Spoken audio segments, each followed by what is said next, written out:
हमर प्रिय देशवासी लोकनि नमस्कार। मोनक बात में अपने लोकनिक स्वागत अछि। आइ काल्हि चैंपियंस ट्रॉफी चलि रहल अछि आ सब दिस क्रिकेट केर वातावरण अछि। क्रिकेट में सेंचुरीक रोमांच की होइ छै ई तऽ हम सब नीक जकाँ जनै छी, मुदा आइ हम अहाँ सबसँ क्रिकेट नहीं अपितु भारत स्पेस में जे सनगर सेंचुरी बनेलक अछि ओकर बात करऽवला छी। पिछला मास देश इसरो केर सायम रॉकेटक लॉन्चिंग केर साक्षी बनल अछि। ई मात्र एकटा नंबर नहीं अछि अपितु एहिसँ स्पेस साइंस में नित नव उच्चताकेँ छूबाक हमरा लोकनिक संकल्पक सेहो जनतब होइत अछि। हमरा लोकनिक स्पेस जर्नी केर आरंभ बहुते सामान्य ढंग सँ भेल अछि। एहिमे डेग डेग पर चुनौती सब छल, मुदा हमरा सभक वैज्ञानिक विजय प्राप्त करैत आगू बढ़िते गेला। समयक संग अंतरिक्षक एहि उड़ान में हमरा लोकनिक सफलताक लिस्ट बड़ नम्मा होइत चलि गेल। लॉन्च व्हीकल के निर्माण होय, चंद्रयानक सफलता होय, मंगलयान होय, आदित्य L1 वा फिर एक्के रॉकेट सँ एक्के बेर में 104 सैटेलाइट्स के स्पेस में पठेबाक अभूतपूर्व मिशन होय। इसरो केर सफलताक परिधि बड़ व्यापक रहल अछि। बीतल 10 बरखे में लगभग 460 सैटेलाइट्स लॉन्च कयल गेल अछि आ एहि में दोसर देश सभक सेहो बहुत रास सैटेलाइट्स सम्मिलित अछि। हेमन केर बरख सभक एकटा पैघ बात इहो रहल जे स्पेस साइंटिस्ट केर हमरा लोकनिक टीम में नारी शक्तिक सहभागिता सेहो अनवरत बढ़ि रहल अछि। हमरा ई देख कऽ सेहो बड़ प्रसन्नता होइत अछि जे आइ स्पेस सेक्टर हमरा सभक युवा लोकनि लेल बड़ फेवरेट बनि गेल अछि। किछु बरख पहिने धरि के सोचने हैत जे एहि क्षेत्र में स्टार्टअप आ प्राइवेट सेक्टर केर स्पेस कंपनी सभक संख्या सैकड़ों में भऽ जायत। हमरा सभक जे युवा जीवन में किछु थ्रिलिंग आ एक्साइटिंग करऽ चाहै छथि हुनका लेल स्पेस सेक्टर एकटा उत्तम ऑप्शन बनि रहल अछि। संगी लोकनि, आबऽवला किछुए दिन में हमरा लोकनि नेशनल साइंस डे मनाबऽ जा रहल छी। हमरा सभक नेना भुटकाक युवा लोकनिक साइंस में इंटरेस्ट आ पैशन हैब बड़ माने रखैत अछि। एकरा लऽ कऽ हमरा लग एकटा आइडिया अछि जकरा अहाँ वन डे एज ए साइंटिस्ट कहि सकै छी। अर्थात अहाँ अपन एक दिन एकटा साइंटिस्टक रूप में, एकटा वैज्ञानिकक रूप में बिता कऽ देखी। अहाँ अपना सुविधाक अनुसार, अपना इच्छाक अनुसार कोनो दिन चुनि सकै छी। ओहि दिन अहाँ कोनो रिसर्च लैब, प्लेनेटोरियम वा फिर स्पेस सेंटर सन स्थान पर अवश्य जाय। एहिसँ साइंस के लऽ कऽ अहाँक जिज्ञासा आरो बढ़त। स्पेस आ साइंस जकाँ एकटा आरो क्षेत्र अछि जाहि में भारत तीव्रता सँ अपन मजबूत परिचिति बना रहल अछि। ई क्षेत्र अछि AI अर्थात आर्टिफिशियल इंटेलिजेंस। हाले में हम AI केर एकटा पैघ सम्मेलन में भाग लेवा लेल पेरिस गेल छलहुँ। ओतऽ संसार एहि सेक्टर में भारतक प्रगति केर बड़ प्रशंसा केलक।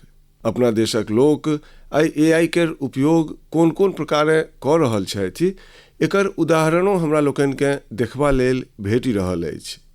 आब जेना तेलंगाना में आदिलाबाद केर सरकारी स्कूल केर एकटा टीचर थोड़ासम कैलाश जी छथि। डिजिटल गीत संगीत में हुनक अभिरुचि अपना सभक कतेको ट्राइबल लैंग्वेज के बचेबा में बड़ महत्वपूर्ण काज कऽ रहल अछि। ओ AI टूल्स केर सहयोग सँ कोलामी भाषा में गीत कंपोज कऽ कमाल कऽ देलनि अछि। ओ AI केर उपयोग कोलामी केर अतिरिक्तो कतेको आरो भाषा में गीत तैयार करबा लेल कऽ रहल छथि।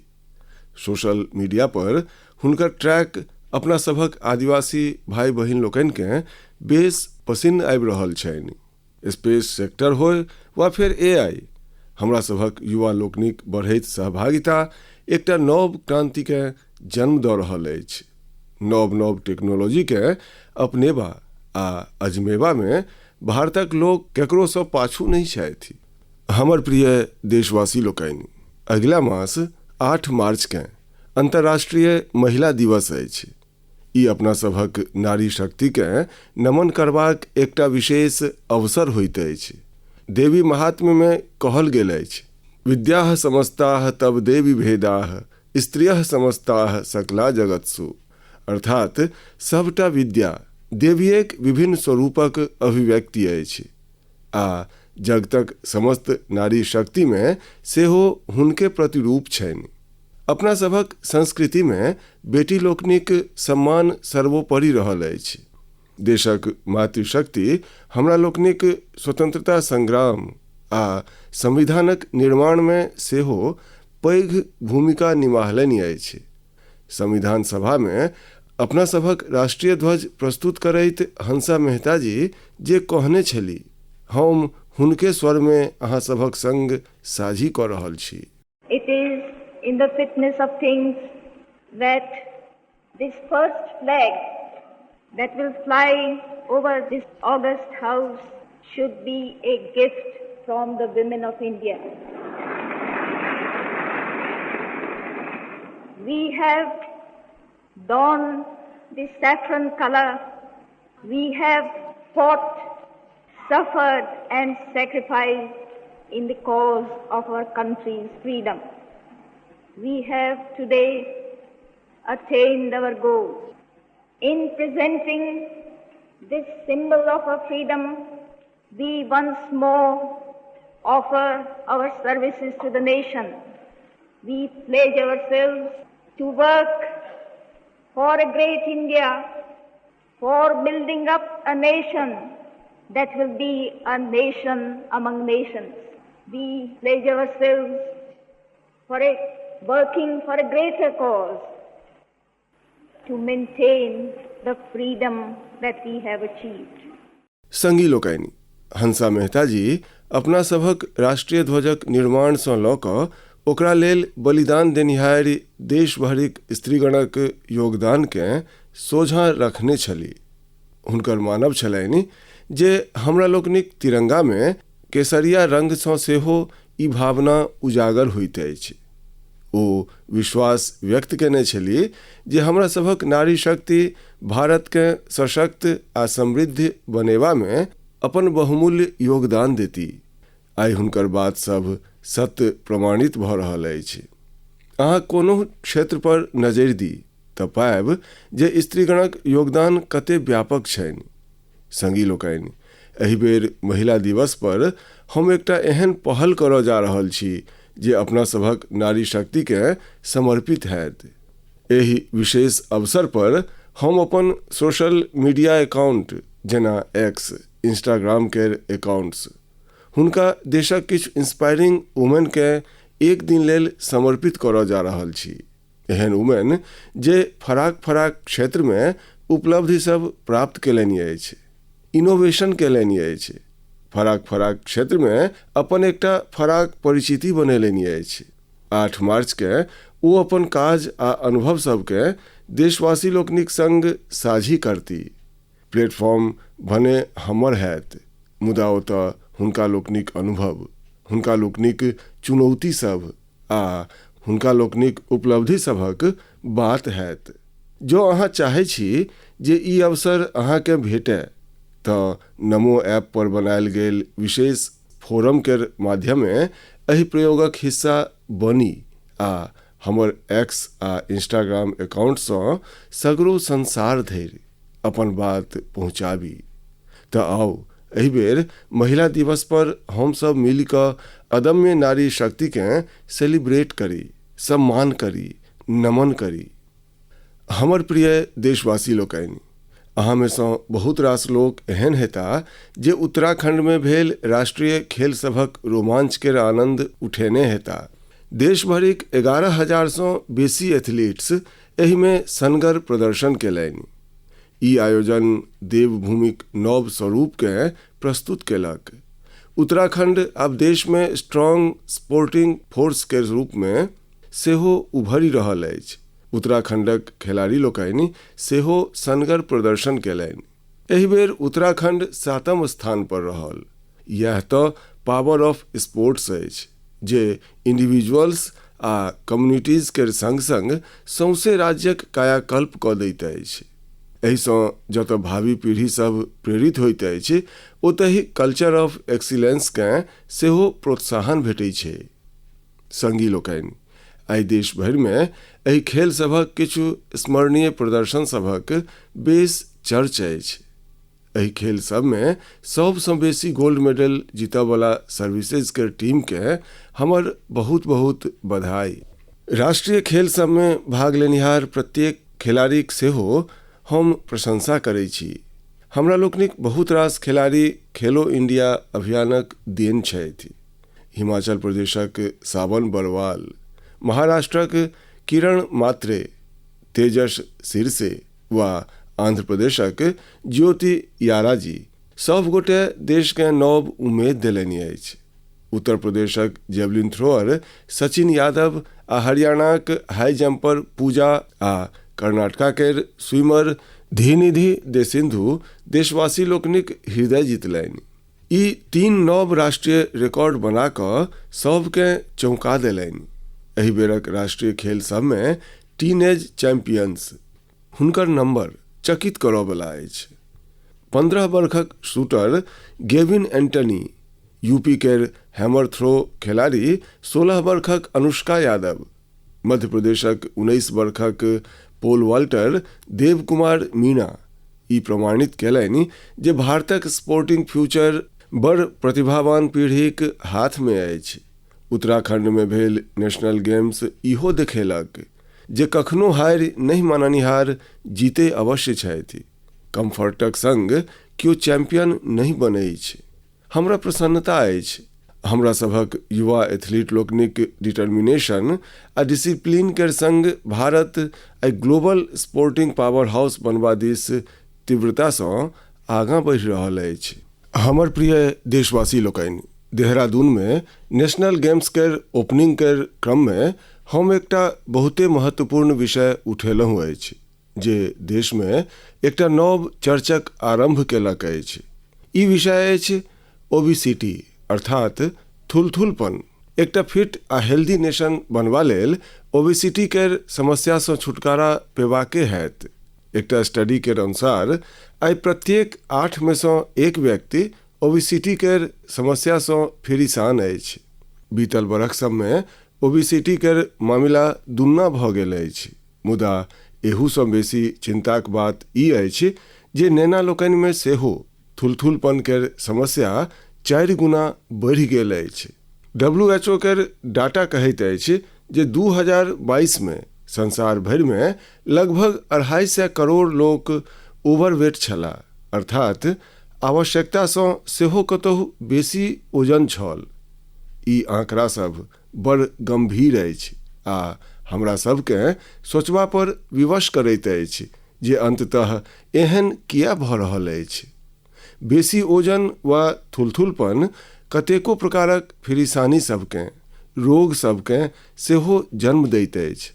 हम सब मिल कऽ छोट छोट प्रयास सबसँ एहि चुनौती सँ छुटकारा पाबि सकै छी।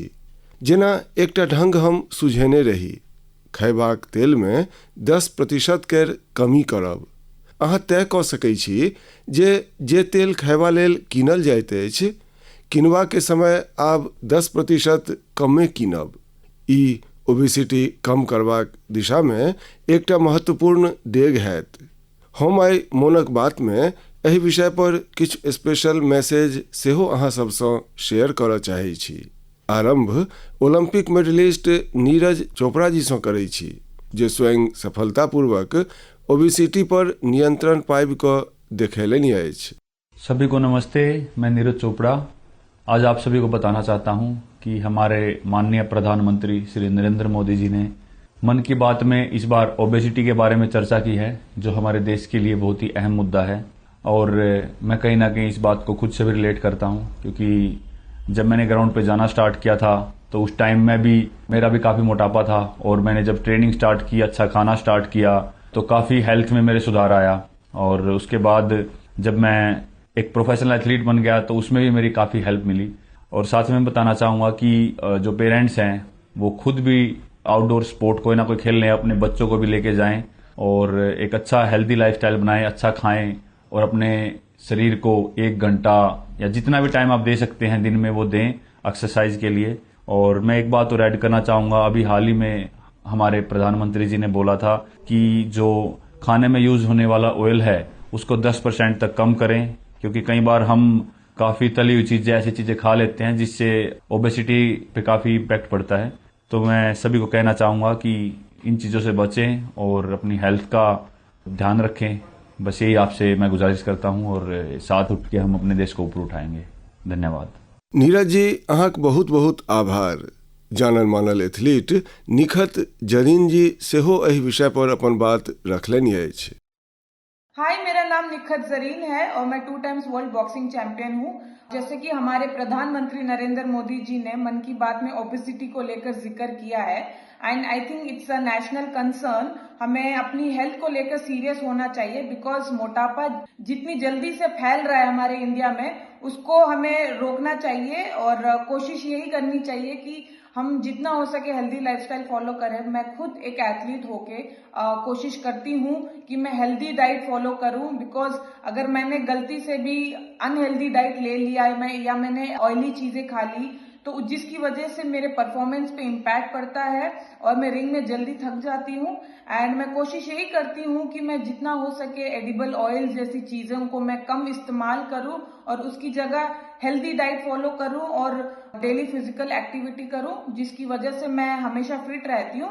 एंड आई थिंक हम जैसे कॉमन लोग जो है तो डेली जॉब पे जाते हैं, काम पर जाते हैं, एंड आई थिंक हर किसी को हेल्थ को लेकर सीरियस होना चाहिए और कुछ ना कुछ डेली फिजिकल एक्टिविटी करनी चाहिए जिसकी वजह से हमें बीमारियों जैसे हार्ट अटैक है और कैंसर जैसे बीमारियों से हम दूर रहे और अपने आप को फिट रखें, क्योंकि हम फिट तो India fit.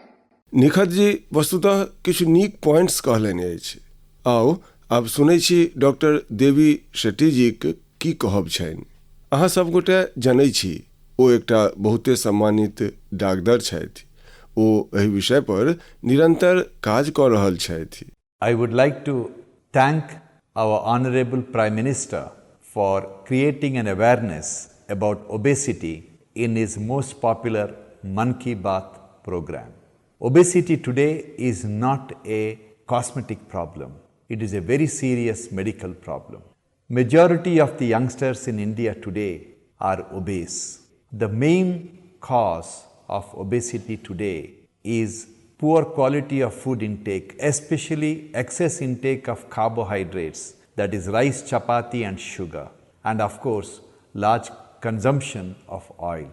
Obesity leads to major medical problems like heart disease, high blood pressure, fatty liver and many other complications. So my advice to all the youngsters, start exercising, control your diet and be very, very active and watch your weight.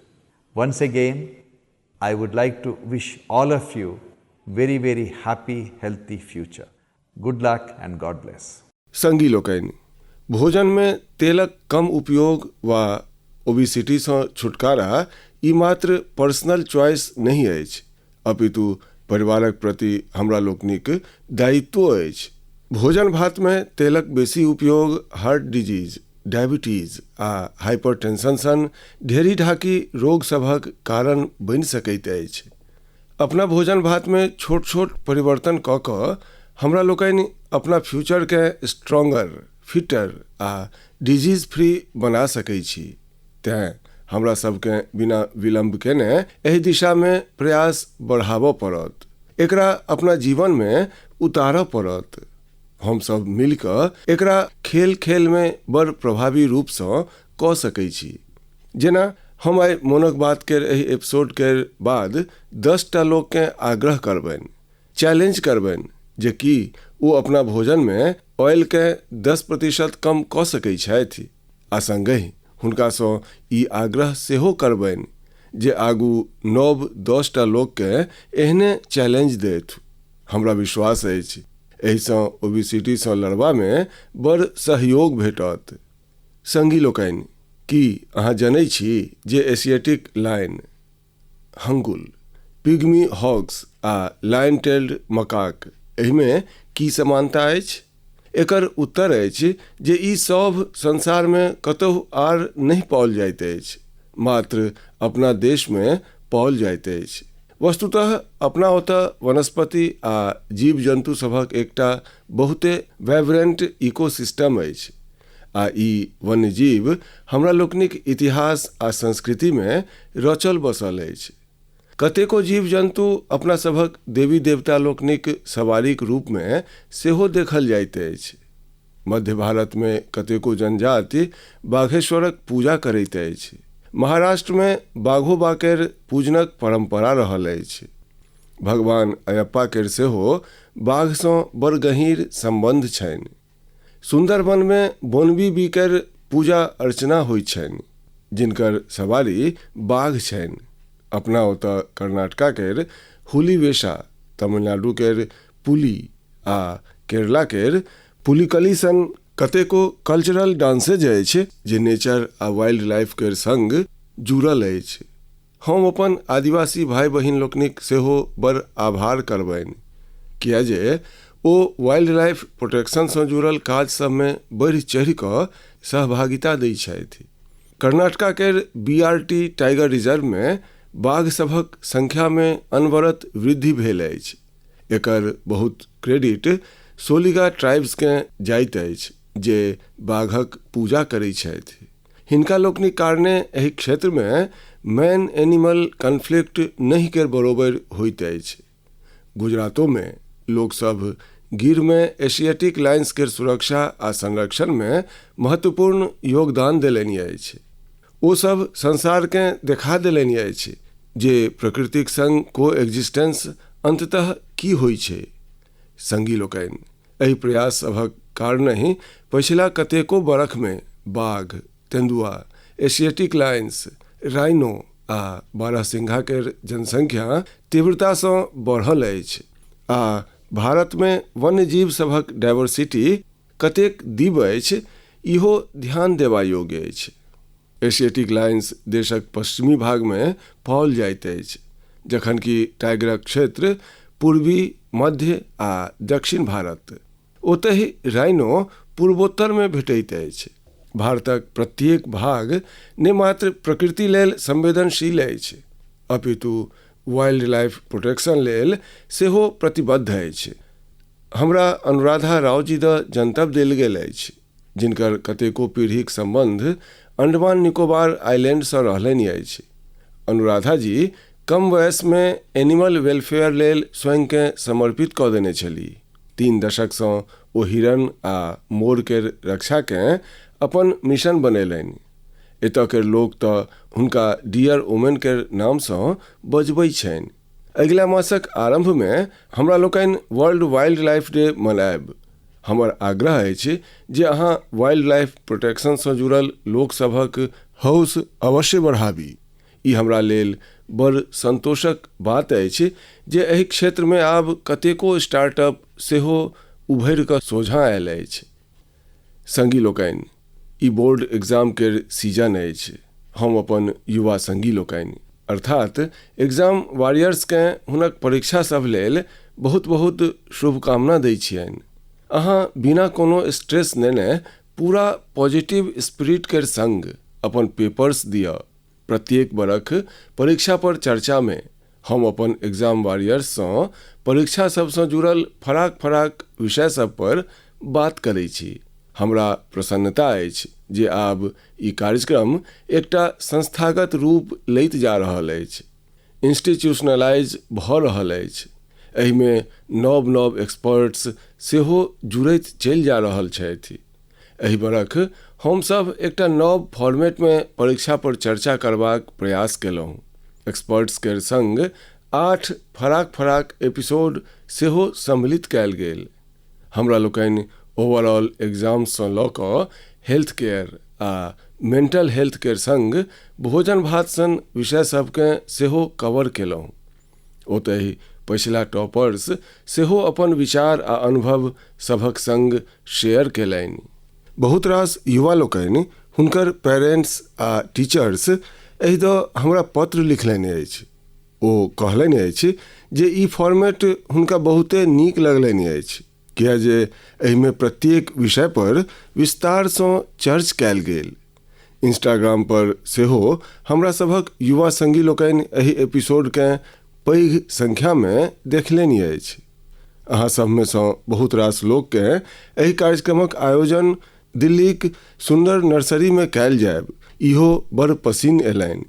हमरा लोकनिक जे युवा संगी परीक्षा पर चर्चाक एहि सब एपिसोडकेँ एखन धरि नहीं देख सकला अछि, ओ एकरा सबकेँ अवश्य देखी। ई सबटा एपिसोड नमो ऐप पर राखल अछि। एक बेर फेर अपन एग्जाम वॉरियर्सकेँ हमर यह मैसेज अछि, be happy and stress free. हमर प्रिय संगी लोकनि, मोनक एहि बातमे एहि बेर हमरा संग एतबे। अगिला मास फेर नव विषय सभक संग हमरा लोकनि मिल कऽ मोनक बात करब। अहाँ हमरा अपन पत्र, अपन संदेश पठबैत रहू। स्वस्थ रहू, आनंद में रहू।